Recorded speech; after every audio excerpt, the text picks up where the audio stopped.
So, how could you forget Jesus? But maybe a better question, do you remember Jesus like he told us to? Jesus said, "Remember me together." Good morning and welcome to 755 Live. For about 5 minutes, you'll hear all about easy to remember soundbite versions of what Jesus said. And the point is to help you experience life to the fullest in the Jesus way.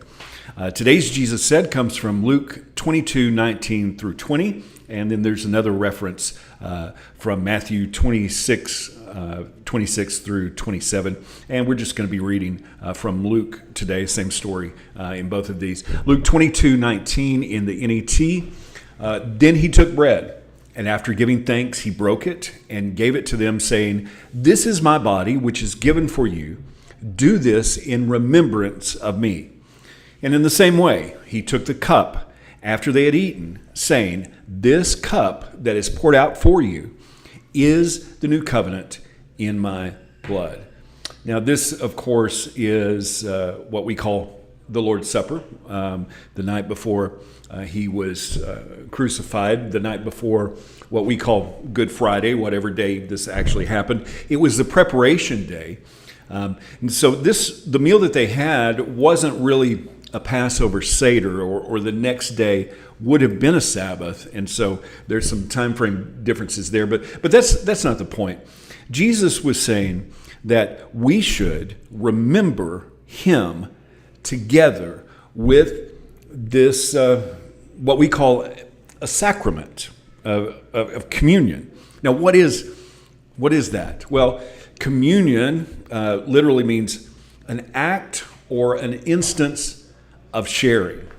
And a sacrament is something sacred, something that is ordained of God, something that is revered and honored.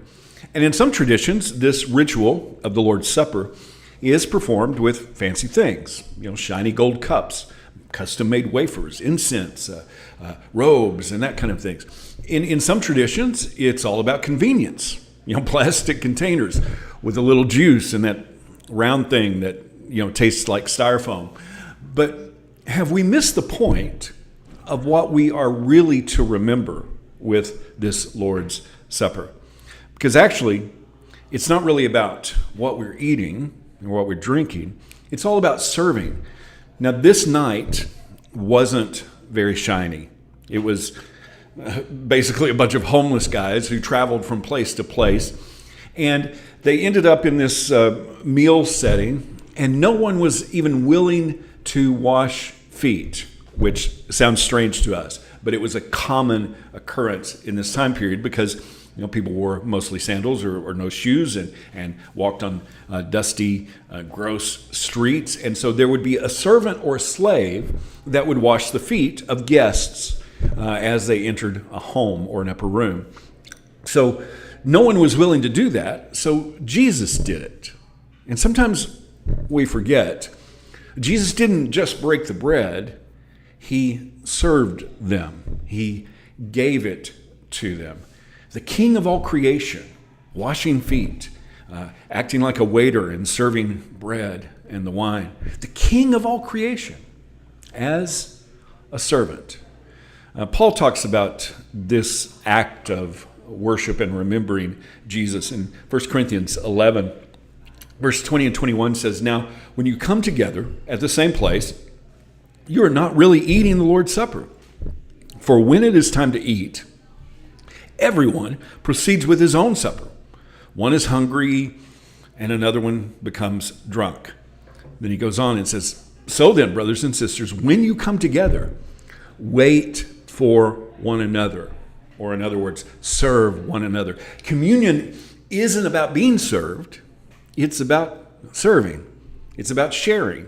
It's about waiting on one another because we remember the example that Jesus gave us, and we remember him together. Because Jesus, Matthew 20:28, said, just as the Son of Man did not come to be served, but to serve and to give his life as ransom for many. So it's not really about the ritual. It's about remembering him together. So let's remember Jesus whatever we do. not just in a ritual, not just with a sacrament, but by serving one another in love. Jesus said, "Remember me," together. How can you put that into action today? Thank you so much for listening. If this is meaningful to you, it really does mean a lot to me when you like it, when you share it, when you comment.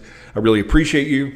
I hope that you have an amazing day, and I hope this time together has helped you live life to the fullest, the Jesus way. And remember to follow Jesus today. Love first.